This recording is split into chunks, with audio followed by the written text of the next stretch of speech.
Olá, amados irmãos e irmãs, mais uma vez, vamos estudar a palavra do Senhor, tá bom? E antes de começar aqui a palavra, eu peço aos irmãos que sigam a gente nas redes sociais para que possamos pregar essa palavra. Compartilha esse vídeo com seus amigos, com quem for, para que possamos pregar a palavra do Senhor, tá bom? É o apelo que eu faço aos irmãos. Estamos no Facebook, estamos também no Instagram e também no YouTube, temos também lá no TikTok, no Quai, enfim, nas redes sociais que possamos pregar a palavra do Senhor. Então hoje vamos estudar, está lá em 1 Pedro, capítulo 2, versículo 24. 1 Pedro, capítulo 2, versículo 24, que fala assim, para mim e para você nesta manhã, tarde e noite, aonde você estiver ouvindo esse vídeo, diz assim: carregando ele mesmo em seu corpo, sobre o madeiro, os nossos pecados, para que nós, mortos para o pecado, vivamos para a justiça. Por suas chagas foste sarados. Então a palavra de Deus aqui é muito clara. Jesus morreu por mim e por você. Perdoa nossos pecados, irmãos. Então a palavra aqui é muito forte. Imagino que Jesus sofreu por mim e por você. Jesus sofreu, ele não merecia absolutamente nada. Mas o que ele sofreu foi por mim e por você. Naquele madeiro, como a palavra diz aqui agora, foi uma morte, a gente sabe disso, a história, né, que Jesus, o sacrifício de Jesus que Jesus fez. Jesus é o nosso exemplo e devemos seguir seus passos, meu irmão. Ele veio e fez o bem, mesmo isso, que tem lhe custado o sofrimento. Ele fez um bem para mim e para você, mesmo que isso tenha custado o sofrimento dele. Carregou nossos pecados, para que pudéssemos ser livres da condenação. E vivêssemos para a justiça. Irmão, isso é... Se você meditar nessa palavra, irmão, não é fácil, não. Jesus morreu por mim e por você sem merecer absolutamente nada. Tenha isso na sua consciência. A partir do momento que você se conscientiza disso, você vai ver a sua vida, ela muda, tem outro sentido. Quando você olha essa parte da Bíblia, que, muito por sinal, se analisar friamente, é muito pesada, que Jesus morreu sem merecer nada naquela cruz, naquele madeiro. E quando ele fala aqui, levando ele mesmo no seu corpo nossos pecados, irmãos, é pesado. Ele levou o meu pecado e o seu no corpo dele. Aqui o apóstolo Pedro, ele mostra que Jesus tomou sobre si os nossos pecados, irmão. O apóstolo Pedro, ele deixa bem claro aqui pra gente. Isso significa, sabe o que, meu irmão? Substituição do que está fazendo por mim e por você. É uma substituição gravíssima para o ser humano. Ele sofreu aquilo que nós merecíamos e não ele. É para mim e você sofrer isso aí, não era ele, Jesus. Mas ele foi misericordioso comigo e com você e carregou nossos pecados. Dá para você entender isso, o significado disso aqui, irmão? Isso aí não foi um símbolo não, irmão. Foi não. Foi uma coisa real. Foi coisa real isso aí. Jesus carregou a culpa, a condenação e o peso do pecado. Os meus e seus pecados.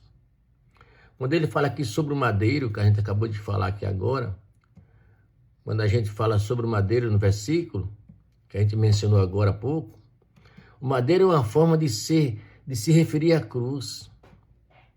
O apóstolo Pedro, melhor dizendo, ele fala aqui no madeiro, mas ele é a cruz que ele está se referindo. Pedro usa essa palavra, sabe por que ele usa essa palavra, meu irmão? Para lembrar, sabe o que? A minha e você, a morte de Jesus foi humilhante e dolorosa. Foi humilhante e dolorosa a morte de Jesus, irmão.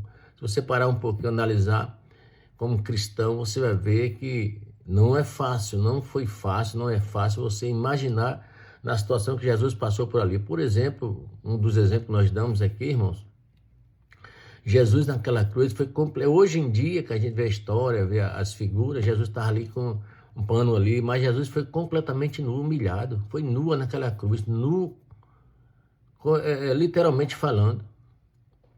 Ele cumpriu as profecias do Antigo Testamento, como Isaías 53. Se você for em Isaías 53, você veja lá o que tem em Isaías 53, que ele está cumprindo ali uma profecia.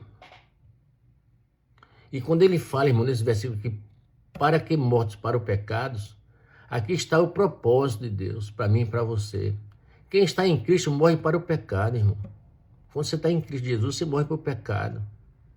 Ou seja, o pecado não deve mais dominar a sua vida. porque você está em Cristo Jesus. Não significa perfeição, não, de jeito nenhum. Só existe um perfeito que é nosso Deus. Mas uma nova direção de vida. Quando você entrega sua vida a Cristo Jesus, você tem uma nova direção. E quando ele fala, vivamos para a justiça, depois de morrer para o pecado, nasce uma nova vida. É uma nova criatura. Então, irmão, você tem que prestar atenção nisso. Quando você é uma nova criatura, já está nova tudo. Tudo é novo na sua vida. Você tem que viver uma vida correta diante de Deus, diante do próximo. Uma vida guiada pela vontade de Deus, não a sua vontade. Hoje em dia, quando você, a partir do momento que você é um novo criador na sua vida, você é uma nova criatura. É uma vida transformada, literalmente falando. Não é só deixar o erro, é viver o certo, irmão. Quando ele fala a palavra aqui, a palavra que ele fala, pelas suas feridas, foste sarados, irmão. Isso é uma das partes mais fortes desse versículo aqui. Sabe por quê? As feridas de Jesus, sofrimento, açoite, cruz, trouxe cura. Ou não? Para mim e para você. Eu, por exemplo, hoje eu sou feliz porque tenho Jesus comigo. Mesmo falho como eu sou, pecador como eu sou, mas eu tenho essa felicidade na minha vida. A cura espiritual, irmão, é o principal foco disso aqui, a cura espiritual. Perdão, reconciliação com Deus. Então, eu e você podemos incluir, sabe o que também? A restauração emocional e até física, segundo a fé. Um resumo desse versículo para mim e para você, meus irmãos. É simples, simples, simples. Jesus tomou nossos pecados, como nós falamos no início da nossa pregação, morreu na cruz, nos libertou do pecado, nos deu uma nova vida, trouxe cura através do seu sofrimento. Jesus sofreu por mim e por você, trouxe cura para mim e para você. Para que possamos aplicar a nossa vida. Sabe o que eu posso aplicar? Eu e você na nossa vida, nesse versículo.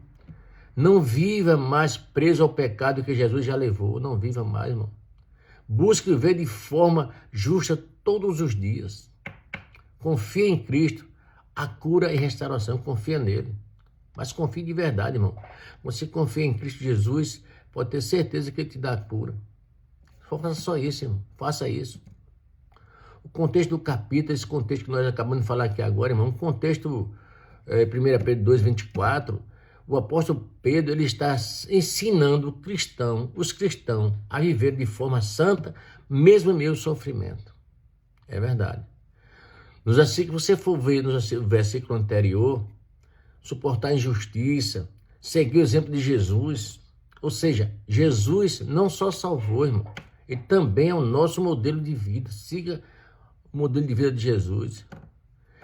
É um sofrimento que Jesus sofreu que não merecia. Então, irmão, medite nesse versículo. Medite bem nele. Leia esse versículo com calma, com mais calma aí. Estou só contextualizando, mas que você possa ler e entender a palavra do Senhor. Então, irmão e irmã, que você está me ouvindo nesse momento, coloca isso na sua mente e mentaliza isso. Jesus sofreu por mim e por você, levou nossos pecados na cruz, naquele madeiro, como Pedro acabou de falar aqui agora. Então, que possamos memorizar isso e colocar em prática na minha vida e na sua. Deus é o nosso Deus Todo-Poderoso. Mas deixa eu falar uma coisa para você, meus irmãos. Deus faz qualquer coisa, mas a primeira coisa a gente tem que dar o primeiro passo. Então, se você não deu o primeiro passo para Jesus, entregue sua vida a Ele, confia nele e o resto Ele fará. Meus amados irmãos, esse versículo é pesado, você analisar direitinho, você vai ver o que é que Jesus fez por mim e por você, como analisamos aqui agora, contextualizando esse versículo. Então, que Deus possa te abençoar, que você possa memorizar isso aí que nós acabamos de falar. Que Deus te abençoe e até a próxima, em nome de Jesus.